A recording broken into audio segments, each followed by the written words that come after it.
buhay o kabiguan, ng ligaya o lungkot. Kaya marapat lamang na tanggapin si Jesus bilang tagapagligtas at Panginoon. At matapos yun ay panariwain ang katapatan at paglapit sa Kanya bawat araw o day by day.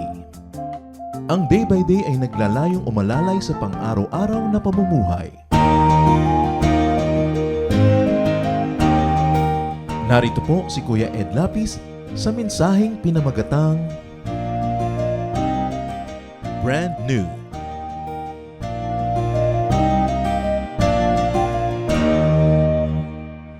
Indeed, the faithfulness of God is great. Talagang lahat tayo nakakatindig lang dahil sa Panginoon. Marami mga pinagdadaanan, but the Lord is a constant power in our lives.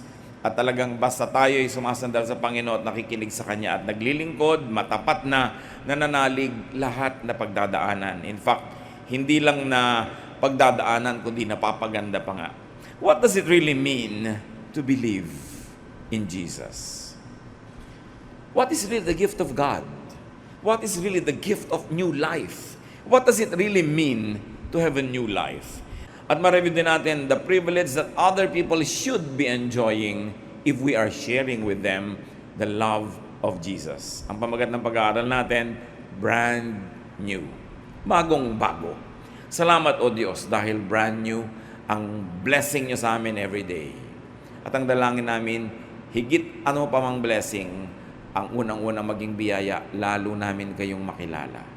Lalo kami maging mapagpasalamat dahil nauunawaan namin ang pagkilos nyo sa aming buhay. At dalangin din namin, Panginoon, kami naman talagang maging blessing sa iba. Na hindi lang kami laging mag-isip para sa sarili, tungkol sa sarili, kundi ilaan namin ang malaking bahagi ng aming lakas, ng aming buhay sa paglilingkod sa aming kapwa tulad ng nais nyong gawin namin. At this point, oh God, we ask you to cleanse us, make us whole, wash us with the blood of Jesus, cleanse our minds, our hearts, our emotions, so we can give you undivided attention. Thank you for what you give us. Thank you for what you take away. Thank you for what you continuously develop and improve in us. And right now, God, we like you to please speak to us, guide us, remind us of the great truths that we should always rejoice about, and rejoice also for people who will understand and know these truths. So, Father, be our speaker. Payapain niyo po kami, ano man maring bumagabag sa amin. Patahimikin niyo po ang aming loob. Turuan niyo po kami. Sa ngalan ng iyong anak na si Jesus, nagpapasalamat kami, Lord, for the privilege of worshiping you and for the privilege of understanding your word. So, Lord, be our speaker. We seek you in the name of your Son, Jesus. Brand new. Yan ang tawag sa mga anak ng Diyos. John explains the person and the ministry of Jesus in John chapter 1. And in verses 10 to 12, he says, the Word, meaning Jesus, was in the world, but no one knew him. He came into his own world, but his own nation did not welcome him. Yet some people accepted him and put their faith in him.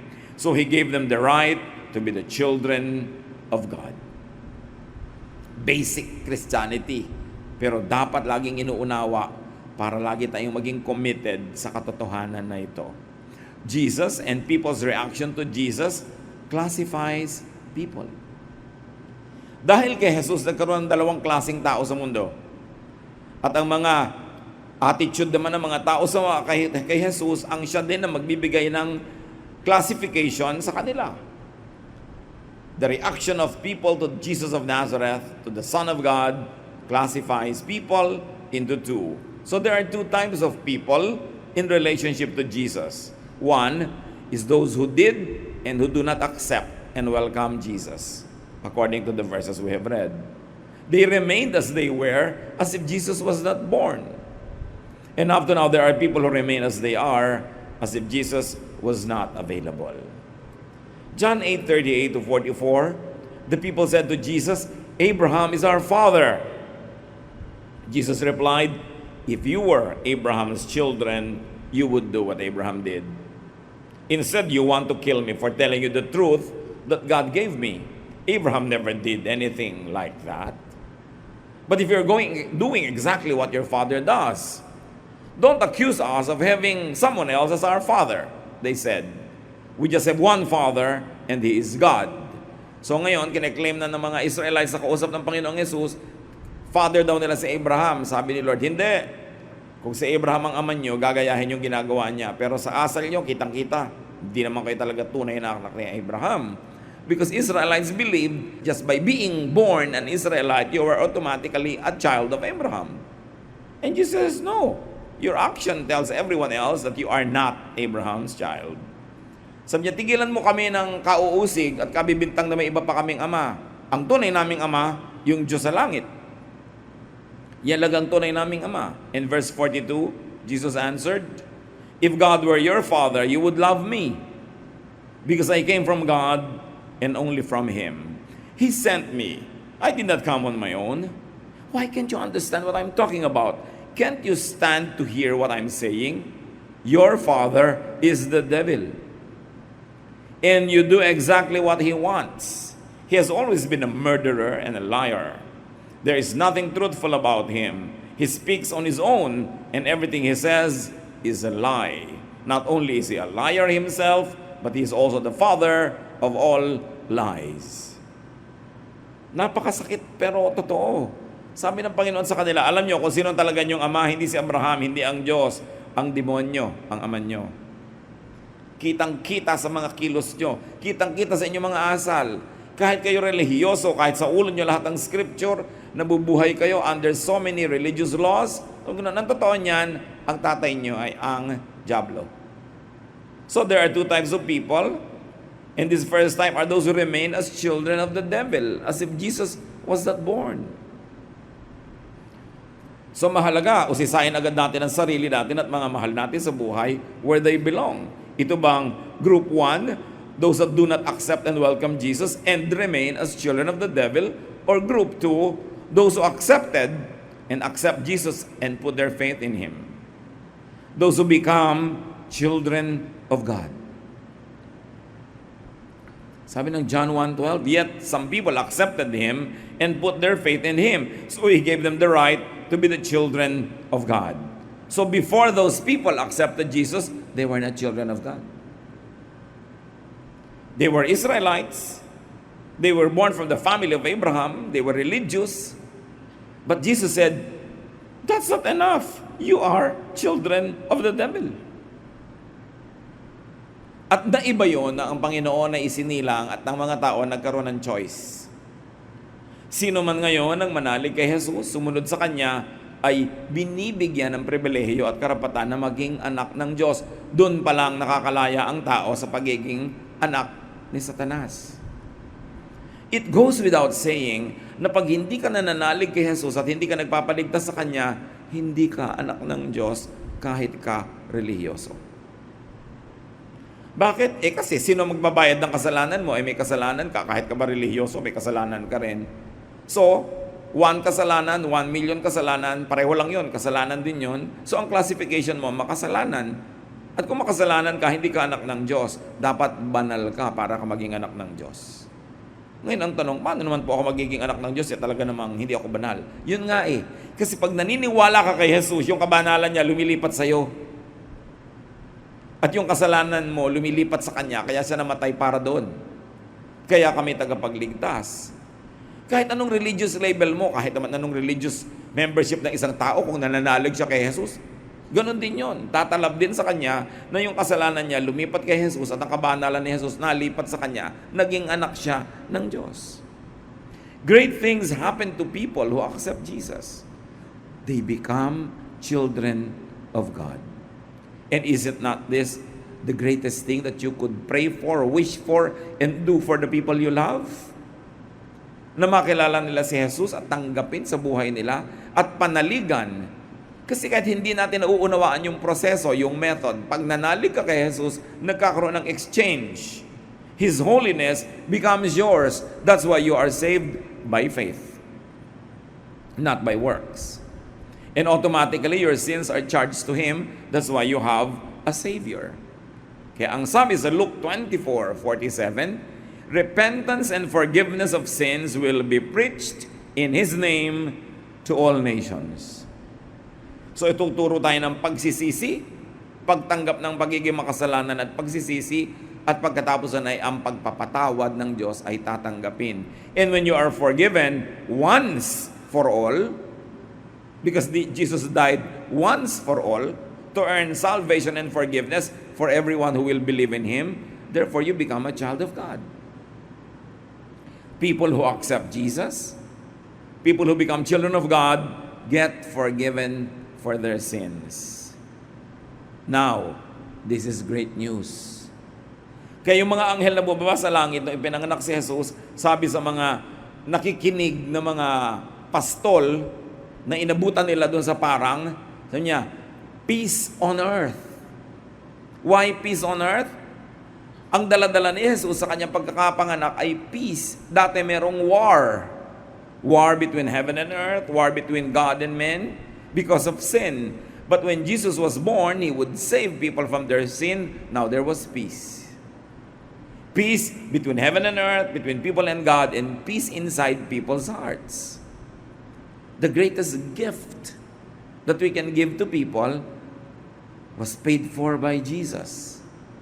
Ang natira na lang na gagawin natin ay ibalita ito, gandahan ng pagbabalita para maintindihan, akayin yung pinagbabalitaan para lalong makaunawa, at dumating siya sa puntong maunawa niyang siya'y makasalanan, walang magagawa ang sino man kahit siya na matanggal yung katotohanan na yon, liban magpaligtas siya kay Jesus at manalig siya kay Jesus at lumipat ang paternity from Satan being the father to God in heaven being the Father.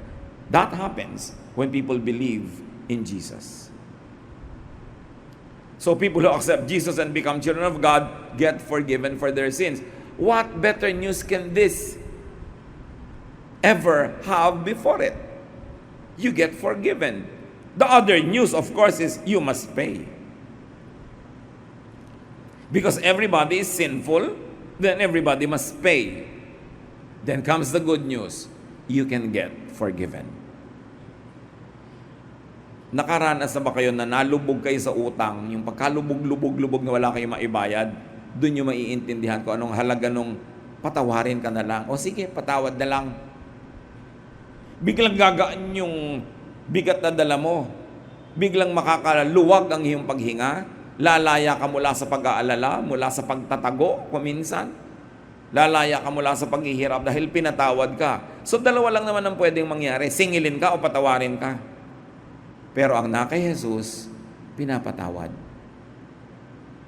Napakalaking pagkakaiba yun. At kung itong pagpapatawad na ito lagi nating inuunawa, hindi tayo titigil ng kadadala ng mga tao sa church. Hindi tayo titigil ng kadadala ng mga tao sa Bible study na nagtuturo ng kaligtasan sa pamamagitan ng pananalig kay Jesus. Hindi tayo titigil ng pagkukwento mismo sa mga mahal natin sa buhay, mga kakilala at maging mga estranghero. Kasi isasabihin mo lang, pag naniwala siya, tatalab na sa kanya yung forgiveness. Ano pang mas dakilang regalo ang pwedeng ibigay doon? At pag pinatawad ka, tinatanggal ang kasalanan mo. 2 Corinthians 5:17, anyone who belongs to Christ is a new person. Kaya nga brand new. The past is forgotten and everything is new. Naranasan nyo na ba na may nagawa kayong malaking kasalanan tapos lagi na lang kayong nasusumbatan? Laging hinuhukay mula sa pinaglibigan nyo yung problema na yun, laging inuungkat-ungkat, and you feel guilty, and you feel cheap. Pero ang sabi, no. When you believe in Jesus, your past is forgotten. Hindi ka lang, sige, pinatawad na kita, ha? Pero, kinalimutan pa. Ang trato pa sa'yo, hindi ka nagkasala kahit kailan. Why?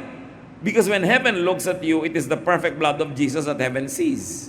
Not your sin. That's why you are covered by the blood of Jesus. People who become children of God become new persons. The sinful past is erased and deleted. The sins of the past are forgotten. Psalm 103 verse 12, how far has the Lord taken our sins from us? Farther than the distance from east to west. Gaano daw ba kalayo ang pinagdalhan ng Diyos sa ating kasalanan? Paano ito inilayo sa atin? Kung gaano kalayo at higit pa sa layo ng silangan mula sa kanluran, ganun inilayo ng Diyos. Kaya ang tingin sa mga nananalig kay Jesus, saints. Holy. Because heaven sees the holy blood of Christ. People who become children of God through faith in and acceptance of Jesus become brand new. At marapat mga kapatid, hindi lang langit ang nagtuturing sa atin na brand new. Ganon din ang pagtuturingan natin sa isa't isa. Hindi mo na uungkat-ungkatin pa yung kasalanan niya dati, yung mga pagkakamali niya, susumbat-sumbatan mo pa. Kasi kung yung langit nga na siyang tunay na pinagkakautangan, nagpatawad, ikaw pa na pareho lang na may utang din naman katulad niya. Kaya gagawin din natin na isang magandang regalo sa ating kapwa, asawa nyo, mahal nyo sa buhay, anak, magulang, kapatid, nagkasala, pero alang-alang sa dugo ni Jesus na ipinanglinis sa Kanya, huwag nyo nang ungkat-ungkatin pa. Sundin natin yung halimbawa ni Jesus na nilimot na rin niya, kahit pa nga siya yung nagbayad. Lalo naman tayo, hindi naman tayo yung nagbayad, bakit tayo pa ngayon ang aalala ng mga ganong bagay? If anyone is in Christ, he is a new creation, a new person. Therefore, in a manner of speaking, the end of the world could also mean the end of the old self. Antay yung mga tao ng end of the world para magkaroon ng bagong heaven. When you accept Jesus as Savior and Lord, your old world has ended. Your new heaven, your new Jerusalem has come. You're a brand new person. You have now a renewed relationship with God. Paradise has returned. Alam niyo yung mga talk about the end of the world? Nung mag-2000 pa lang, ang laking gulo. Y2K. Lahat ng mga tao tanong na tanong, Pastor, may nangyayari po ba? Magtigil nga kayo dyan. Sabi ko, yung problemahin yung Y2K. Kung magwawakas man ang mundo, di problema yan ng Diyos. Problema niyo ba yun? Ngayon na naman, yung mga Mayan calendar, matatapos ba ang mundo? Mga kapatid, tigilan nyo na ang pag-iisip ng end of the world. Nasa kamay yun ng Diyos. Ang atupagin nyo, mag-end yung ating old world. The old self. The sinful self. The selfish self. At magkaroon tayo ng new heaven. So that heaven will be extended in our hearts. So that people will see a piece of heaven when they see us. So that people will experience a piece of heaven's peace when they are with us. Kailangan yung end of old self ang atupagin natin. The new heaven could also mean the new birth, the new mind, the new mindset, the new life. Huwag niyo nang hintayin na magwakas ang mundo para magkaroon ng bago. Every day it can happen in everybody's life. If we allow Jesus to take over, so that the end of the old self will come and the new self will begin. It is a personal renewal. So mula dun sa mga cosmic end of the world, interplanetary ends of the world, gawin nating personal, end your old world. At magkaroon ka ng talagang new year. Ano, mga kapatid? Ang mga dati natin mga bisyong dapat na magwakas. Kasi nasa Panginoon tayo eh. Anong mga habits natin ang dapat nang wakasan? Kasi may ibang inaasahan sa atin ang mga anak ng Diyos. Ano ang mga paraan ng ating pag-iisip na dapat nang tapusin para lubos na magkaroon tayo ng bagong buhay? Past sins are forgiven and forgotten. And because of that, sa pagtanaw na lang natin ng utang na loob sa Diyos na nilimot niya ang mga kasalanan natin, di ba? Dapat din nating limutin at huwag nang balik-balikan pa. Binayaran na ni Jesus para ka mapatawad, tapos babalik-balikan mo na naman. Ganun ba kadali yun? It's time that we really got more serious with God. Na mas dibdibin natin, mas italagang atupagin natin na maging refleksyon ng Panginoon. No more punishment. That alone should inspire us to always do our best. Because we will no longer be punished for our sin. Romans 8:1, if you belong to Jesus, you won't be punished. Why? Why not? Because Jesus already got the punishment that we deserve. Hindi naman pwedeng double jeopardy. You cannot go to jail for the same crime or for more than once. Si Jesus already went to death for us, so we will not be killed anymore. We won't be punished anymore. That is great news. Ang gandang-ganda nung balita na hindi ka na parurusahan, ang pinag-uusap-usapan lagi kung paano magdurusa na naman sa end time, sa ganito, sa ganun. Tinanggal na nga yung pagdurusa natin eh. Ang dapat na natin ngayong laging tingnan yung maganda, yung mabuti. Huwag na tayong magpatakot sa mga nakakatakot. Huwag na tayong mag-ubos ng lakas sa mga bagay na nakakapagpasira lang ng ating loob. Wala namang idinudulot na mabuti. If you belong to Christ, you won't be punished. Remember that. End of the world or no end of the world, you won't be punished. No more judgment, no more guilt, because now you have a new legal status. What is your new legal status? You are a child of God. Kayo na mga magulang na, ano naman ang hindi nyo ibibigay sa inyong mga anak? Lalo naman ang magulang natin sa langit. Sa palagay nyo, araw-araw iniisip ng Diyos kung paano wawasakin ang mundo para tayo magdusa. Iniisip kanya niyang, tutunawin ko ang mga yelo sa North Pole para maglubugan itong mga taga-Malabon. Ganun kaya ang iniisip ng Diyos araw-araw. Papuputukin ko ang mga bulkan, pakukulangin ko ang mga pagkain. Sabi, no eye has seen, no ear has heard what God has prepared for those who love Him.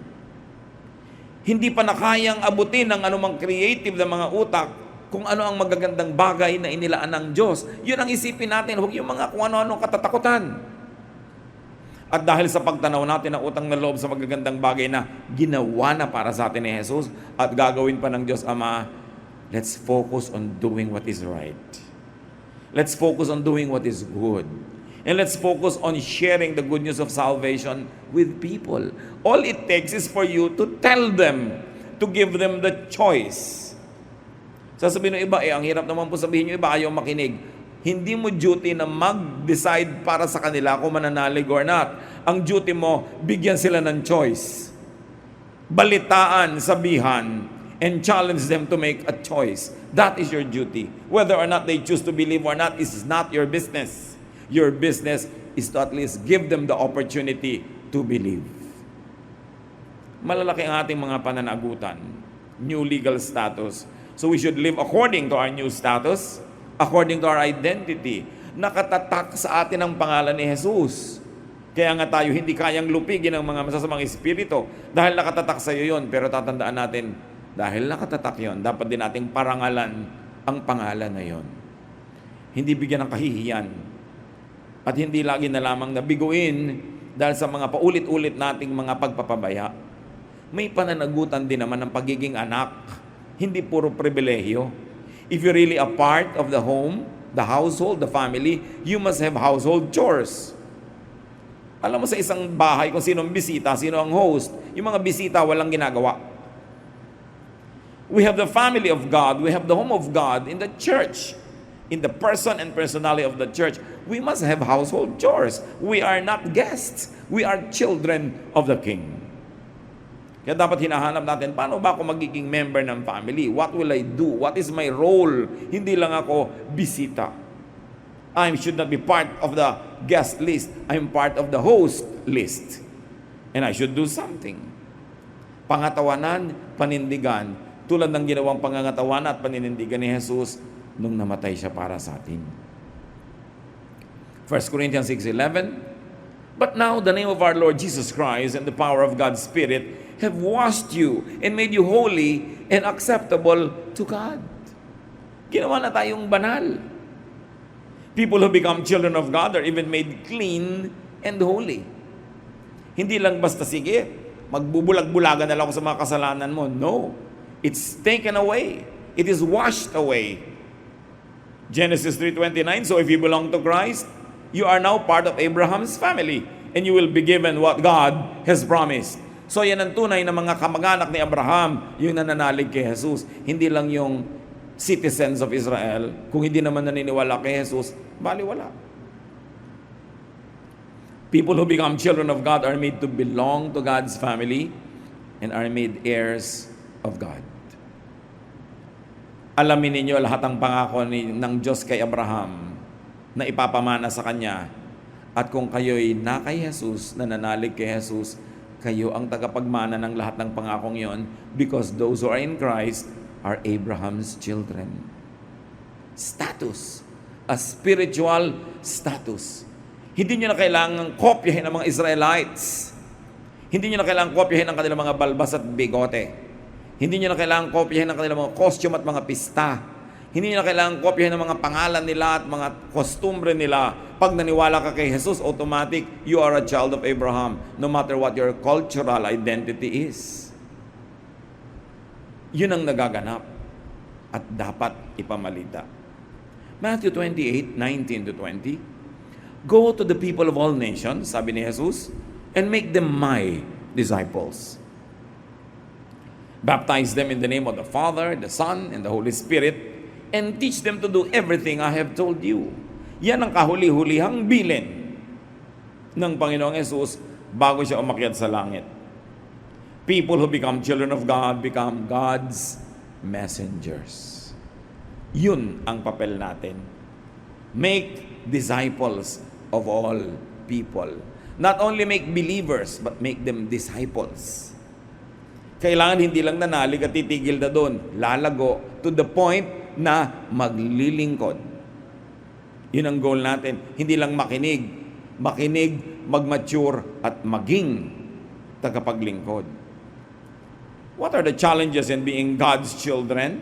First of all, syempre, godliness. Anak ka ng Diyos eh. Habang dumarating at humahaba ang buhay natin, dapat lalo tayo nagiging mas maka-Diyos. Not necessarily mas religious, pero mas kamukha ni Jesus. So malaking duty, kilalanin siya. Ephesians 4:1, live in a way that is worthy of the people of God, of the people God has chosen to be His own. Dapat daw ang ating pamumuhay ay karapat-dapat sa naging bago nating identity, anak ni Abraham, anak ng Diyos. Lagi natin tinatanong, karapat-dapat ba itong pamumuhay ko sa bago kong identity? John 8:10-11. Jesus stood up and asked her, where is everyone? Isn't there anyone left to accuse you? Kausap niya yung babaeng gustong patayin ng mga tao because she was caught in adultery. No, sir, the woman answered. Then Jesus told her, I am not going to accuse you either. You may go now, but don't sin anymore. Sige, hindi rin kita hahatulan, pero tigilan mo na ang iyong mga ginagawang hindi maganda. Tumigil na daw sa pagkakasala. Kung titigil tayo sa pagkakasala, mga kapatid, mahalaga to know, to define, and redefine sin by the teachings and standards of Jesus. Maraming tao nagdurusa ng hindi naman dapat sa mga pagpipigil na mga hindi naman dapat pagpigilan dahil hindi naman pinagbabawal ni Jesus, pinagbabawal lang ng mga conservative o pinagbabawal lang ng relihiyon, pinagbabawal kuminsan ng church, pero hindi naman talaga si Jesus ang nagbawal. Marami naman na gumagawa ng mali dahil pinapayagan ng relihiyon, pinapayagan ng tradisyon, pero by Jesus' standards pala, hindi dapat. So, it's not enough that you avoid sin. You must redefine sin according to the standard set by Jesus. Napakahalaga. Sabi, in the fullness of time, God sent forth His Son. May mission si Jesus, ituwid even the religious errors of Israel. Kaya nga ang lahat ng mga binatikos, ang kanyang mga pinagalitan, yung mga religyoso, ibig sabihin, ang daming mali sa religious practices nila noon. So hindi ko mo religious, tama na. At marami tayo kami sa mga hindi naman kailangan pagdurusa. Akala natin, dahil hinihingi sa atin ng Diyos yun, nagdurusa tuloy tayo. Jesus says, I came to set you free. Truth sets free. So napahalagang malaman, yung konting-konting mga bagay lang na ipinagbabawal ni Jesus, at sundin natin. At maging malaya tayo sa lahat ng areas ng ating buhay na hindi naman ipinagbabawal ni Jesus. Kung hahanap kayo ng mga bawal at hindi bawal sa buhay, ang ating pag-aralan si Jesus. Marami ring mga kaugalian maging ang Israel na itinuwid niya. At ang pinairal niya, love. Hindi yung law. Hindi yung strictness of the law. Hindi yung Sabbath. Hindi yung kung ano-ano. But love. To love our fellow men. Sabi niya, this is the greatest commandment. That you love God and you love your fellow men.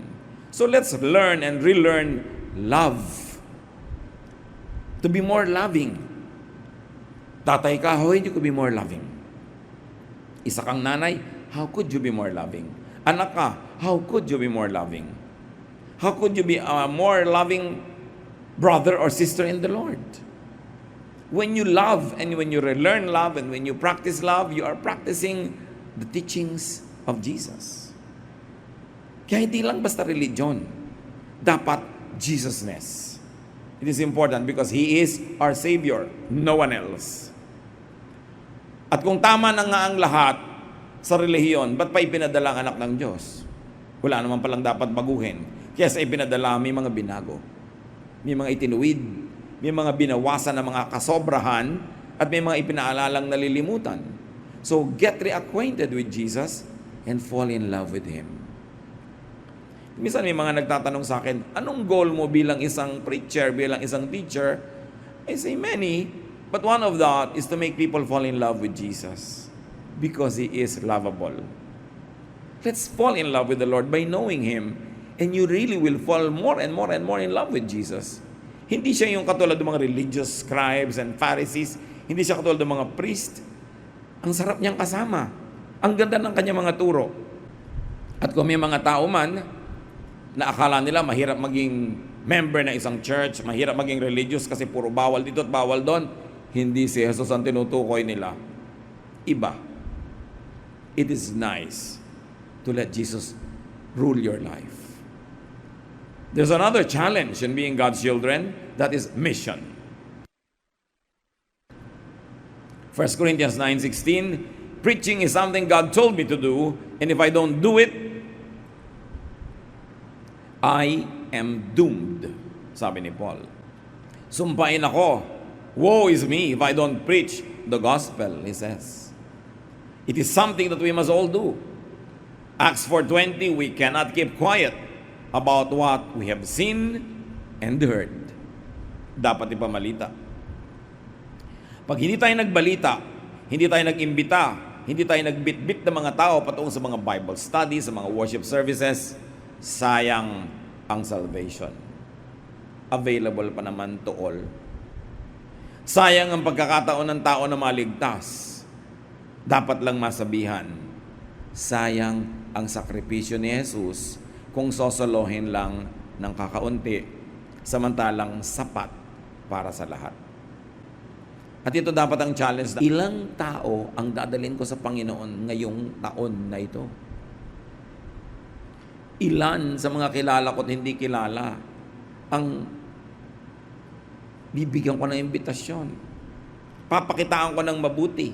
Gagawa ako ng magandang testimony ng aking magandang patotoo sa aking buhay para ma-curious man lang sila. Ano bang pananalig mo? Bakit ka ganyan? Ang nice mo. Ilan? Mag-set tayo ng goal, mga kapatid. If you fail to plan, you plan to fail. If you have no plan of soul winning this year, you probably will not win any. Dapat may plano. Sayang na sayang ang napakagandang kaligtasan na napakadali namang matanggap dahil pinadali na nga ni Jesus, dadali na lang natin ang mga tao sa Panginoon. Pero siyempre, malaking bagay yung personal life natin kasi depende sa nakikita sa atin kung sasama or not. Yun ang meron tayong sakripisyo. Yung ipakita mo what is good, what is true, and what is really great about Jesus that is already happening in your life. Romans 10:13-14, all who call out to the Lord will be saved. Can you imagine? All? To as many as received Him, He gave the right to become children of God. For God so loved the world that He gave His only Son, that whoever believes in Him will not perish. It is the greatest invitation of all. It is to whom it may concern. Nakakita na ba kayo ng ganong imbitasyon? To whom it may concern, yun yung salvation. All who call out on the Lord will be saved. That's the good news. Ito yung tanong. Verse 14. How can people have faith in the Lord and ask Him to save them if they have never heard about Him? And how can they hear unless someone tells them? The logic is so simple. Salvation is good for all, but it is salvation by faith. How can people have faith if they have not heard? How can they hear if you don't tell them? Kaya dalawa yung ginagawa natin. Tayo mismo yung nagbabalita at sobra nating sinusuportahan, tinutulungan yung mga nagbabalita. So there is a direct work of telling people, and there's an indirect one by being supportive of those who are directly telling people. But we must do both. Hindi lang natin yan i-assign sa mga specialists, because there are people that only you could effectively reach. Dapat kumilos tayo. Isipin nyo, lahat pwedeng maligtas pag nanalig. Kaya lang bago manalig, dapat makarinig. Pero dapat para makarinig, may magbalita. May kumilos. Salvation comes from faith. Faith comes from hearing. Hearing happens when someone speaks. So it goes without saying, speak. Huwag niyong ilihim ang inyong pananalig. Huwag solohin ang kaligtasan. Speak. It is not your duty to make them believe. Your duty is to give them the choice to believe. Return to the old-fashioned soul winning. Proverbs 11:30, the fruit of the righteous is a tree of life, and he who wins souls is wise. Yung pala ang wise, hindi yung nakakalamang, hindi yung laging panalo, yung nakakahagip ng mga kaluluwa mula sa pagiging anak ni Satanas, nalilipat nagiging anak ng Diyos. Sabi, yun ang wise. So let's be wiser this year. Let's win more souls. Ezekiel 3:16-19. The word of the Lord came to me. Son of man, I have made you a watchman for the house of Israel. So hear the word I speak and give them warning from me. When I say to the wicked man, you will surely die, and you do not warn him or speak out to dissuade him from his evil ways in order to save his life, that wicked man will die for his sin, and I will hold you accountable for his blood. But if you do warn and the wicked man, and he does not turn from his wicked or from his evil ways, he will die for his sin, but you will have saved yourself. Sabi, binibigyan kita, inaatasan kita ng tungkulin, nabigyan mo ng babala ang mga tao na pag hindi sila nanalig, hindi sila nagbago ang loob, sila ay mapapahamak. Kung magsalita ka at bigyan mo sila ng babala at hindi sila naniwala, kasalanan na nila yun. Problema nila yun, hindi ka madadamay doon. Pero kung hindi ka magsasalita, kaya hindi sila magkaroon ng choice para maniwala, yes, mapapahamak sila, pero may pananagutan ka rin. I will hold you accountable for His blood. So when you face God, your hands will be stained by the blood of people who could have been saved if only you warned them. But were not saved because you did not warn them. Yes, they are condemned, but you will also be held accountable.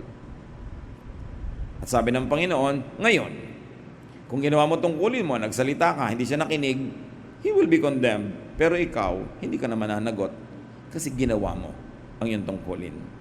Nawa mga kapatid, huwag natin gawin ito dahil lang sa takot na managot. Kundi gawin natin dahil yun ang magandang gawin. Yun ang mabuting gawin. Yun ang dapat gawin. To tell people.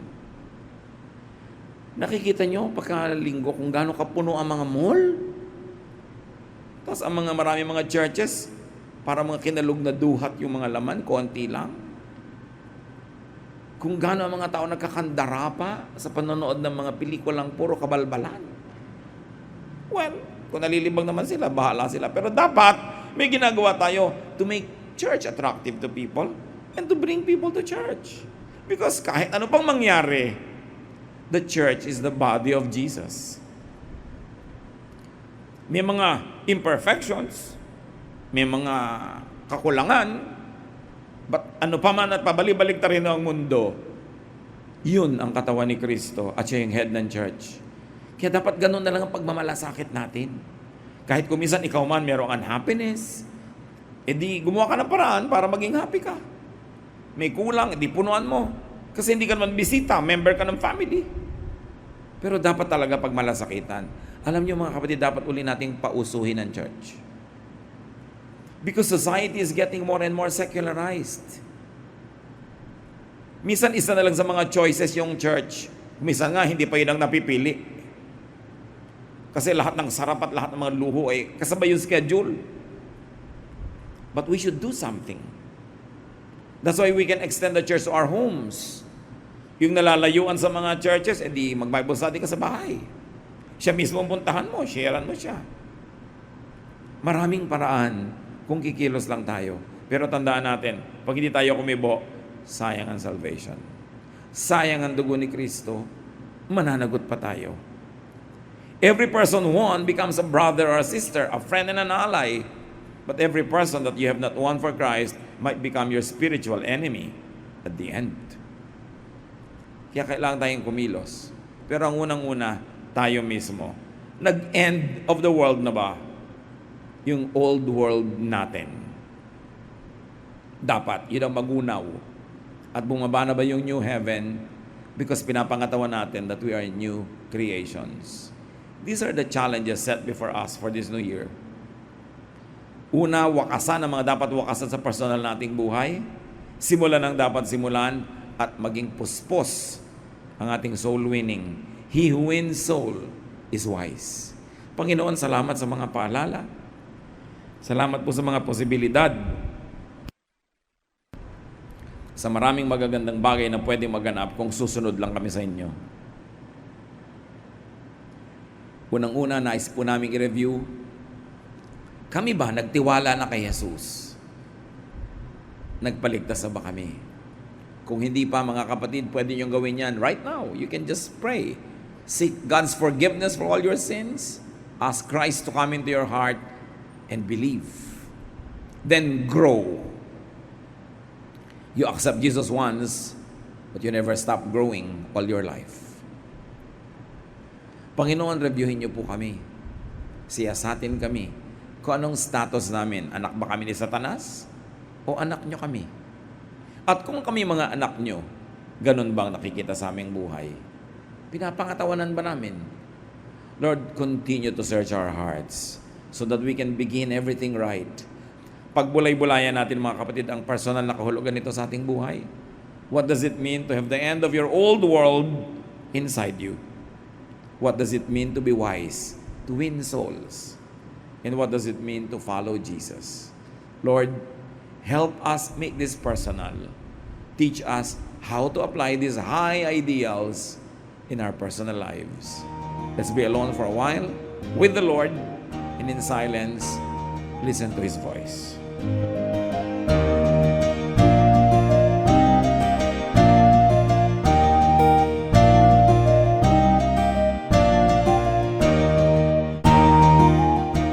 Ang katatapos pong mensahe ni Kuya Ed Lapiz ay pinamagatang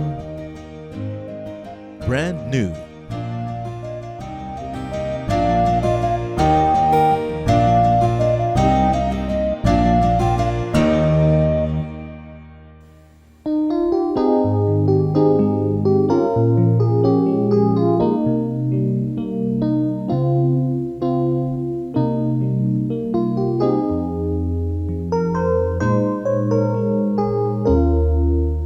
Nang ang buhay ko nooy laging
sa inyo. Ibig ko'y diringgin, pasanin ay aalisin. Lahat ng kabigatan ng isip at katawan, ilalagak ko na sa inyong kanlungan. Nais kong madama haplos ng iyong kamay, paghako sa damdamin, sinisiklot ng buhay. Nais kong madama init ng iyong yakap. Sa sandaling ito, hanap ko ay paglinaw.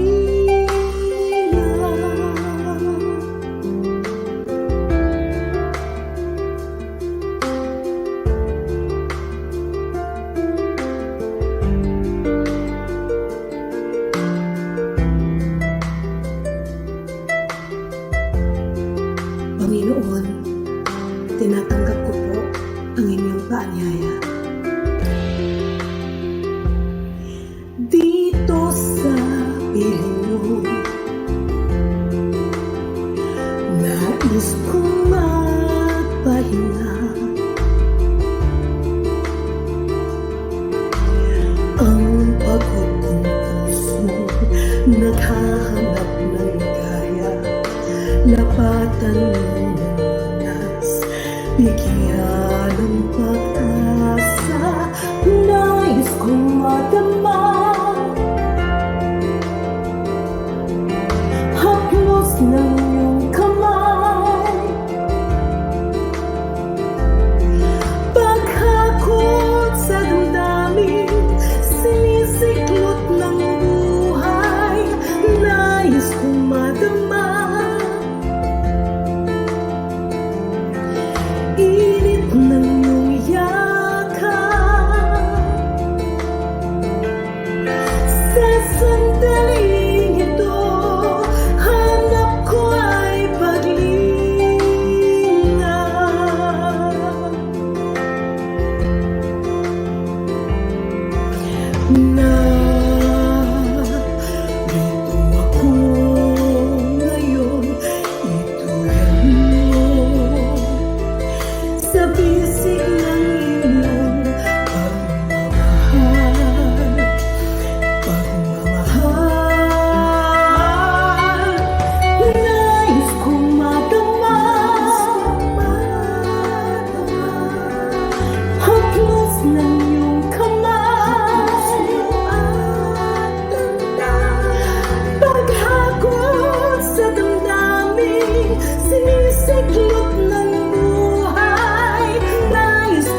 paglubog nito,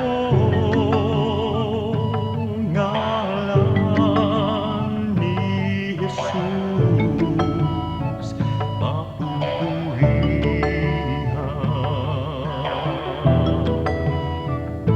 Sambahin ka, O Diyos. Daikon ka, Jesus.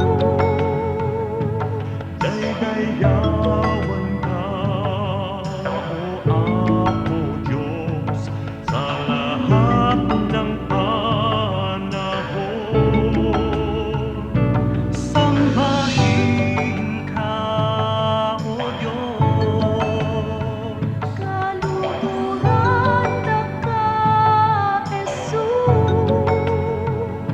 Sa lahat ng dako, papupurihan ka.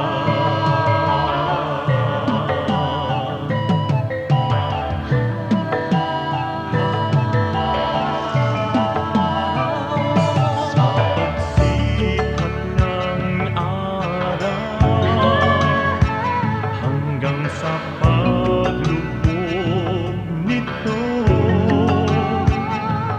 ngalan ni Jesus papupurihan.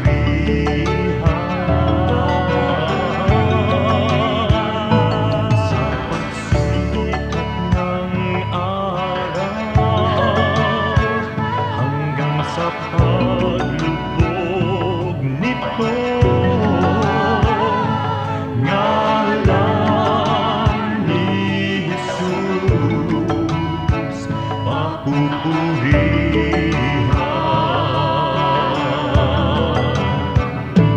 Sambahin ka, O Diyos. Daikon ka, Jesus. Daydayawan ka, O Apo Diyos, sa lahat ng panahon. Sambahin ka, O Diyos. Kaluhuran na ka, Jesus, sa lahat ng dako, papupurihan ka.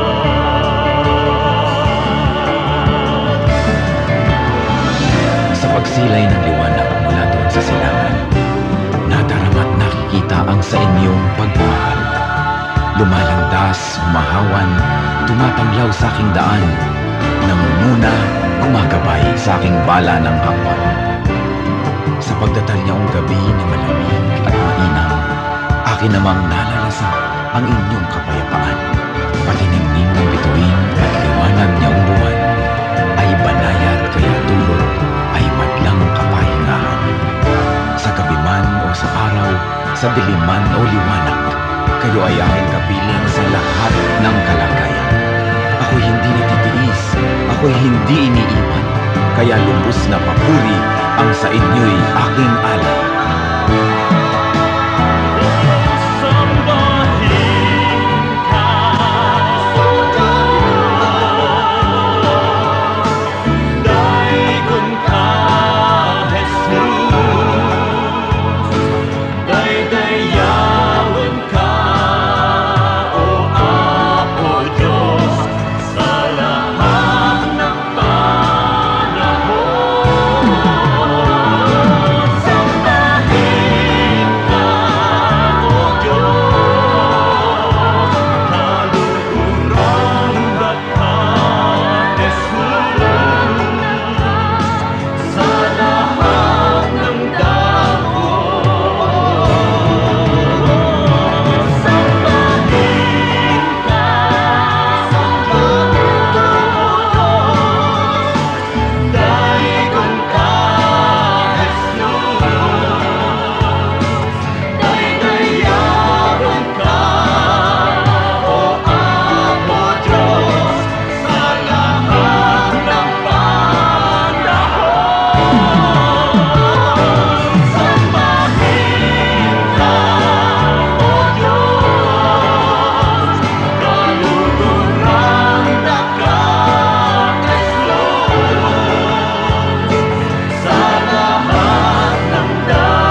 Oras na po para pansamantalang magpaalam ang programang Day by Day. Tayo po'y magsama-sama tuwing ika-6 hanggang ika-7 ng umaga, araw-araw. Magandang umaga po at mabuhay ang Panginoong Hesus!